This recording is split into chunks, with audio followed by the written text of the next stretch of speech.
The abandoned one, the twin sons of Cathara, blazed overhead like angry gods, turning the red sand into a baking sheet that shimmered with waves of heat. In the shadow of a weathered stone outcrop, barely large enough to shelter a small animal, a tiny figure lay motionless. The hatchling's scales, pure white instead of the healthy bronze of his species, caught the harsh light and threw it back in painful brilliance. His name was Shal, though no one had spoken it since the elders had made their judgment 3 days ago. Among the Vren, survival was sacred. Resources were scarce on this desert world, and every member of the colony had to contribute, had to be strong, had to endure. Albinism was a death sentence not because of cruelty, but because of mathematics. The Pale Ones could not hunt in daylight without being spotted by prey. They could not hide from predators. They burned more easily under the suns. They were liabilities the colony could not afford. Shal's mother had carried him to this place herself, her eyes dry but her heart's breaking. She had whispered words he could not yet understand, pressed her snout to his tiny head, and then walked away without looking back. It was the way of their people. It had always been the way. Now Shal lay in the sand, his breath coming in shallow gasps that barely moved his small chest. His transparent eyelids flickered over milky white eyes that could barely focus. He had stopped calling for his mother on the 2nd day. He had stopped trying to crawl toward shade on the 3rd. His body was shutting down, system by system, as dehydration and heat exposure claimed him.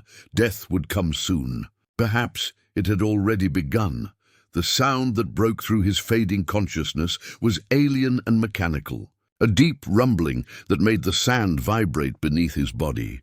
Shal's eyes opened slightly, but he could not lift his head to see the source. The sound grew louder, accompanied by a high-pitched whine that hurt his sensitive ear membranes.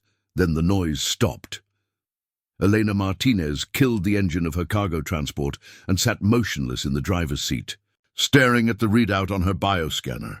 She had been driving transport runs across Cathara's equatorial desert for 2 years now, ferrying supplies between the human research outpost and the mining operations on the far side of the continent. It was lonely work, but it paid well, and Elena preferred the company of open spaces to crowded stations. The scanner was showing a weak life signature approximately 50 meters to her left, small, fading, probably just a desert crawler that had wandered too far from its burrow, or maybe a sand snake digesting its last meal. Nothing that required her attention. Elena's hand moved to restart the engine. She paused. The signature was getting weaker even as she watched. Whatever it was would be dead within the hour.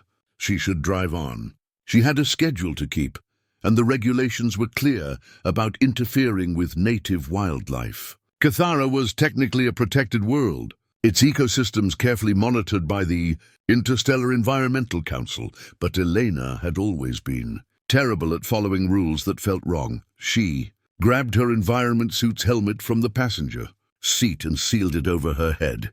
The transport side hatch hissed open, and she stepped out into heat that immediately made her suit's cooling system kick into overdrive. The sand crunched under her boots as she made her way toward the rock outcrop, following the coordinates on her wrist display. When she found him, Elena's breath caught in her throat. She had seen pictures of the Vren in the cultural briefings, of course. Intelligent reptilians, bronze-scaled and communal, with a civilization that stretched back thousands of years. But she had never seen one up close, and certainly never one so small. The hatchling was no bigger than her forearm, his tiny body curled into a defensive ball that he no longer had the strength to maintain. What shocked her was his color. Where the Vren in the photographs had gleamed with healthy bronze and copper tones, this little one was pale as bleached bone, his scales an opalescent white that seemed to glow in the harsh sunlight. Elena knelt in the sand beside him, careful not to cast a shadow that might startle him. The hatchling's eyes opened slightly, and she found herself looking into pupils that were almost colorless, like chips of clear quartz. He was dying. Anyone could see that. Elena checked her scanner again. No adult Vren signatures within 20 kilometers. No burrows, no settlements, nothing. This little one had been left here deliberately, far from any help. She did not need a xenoanthropology degree to understand what that meant. Her training said to leave him. Her orders said to leave him. The non-interference protocols that governed human activity on protected worlds said to leave him. Elena reached out and gently scooped the hatchling into her gloved hands. He was so light, it frightened her. She could feel the fragile bones beneath his papery scales, could see his ribs moving with each labored breath. His body temperature was dangerously low, his systems beginning to shut down. She stood carefully and carried him back to the transport, moving as quickly as she dared across the shifting sand. Inside the climate-controlled cabin, she cleared off the passenger seat and laid him down on a thermal blanket. Her emergency medical kit was designed for humans, but the basics would work for most carbon-based life forms.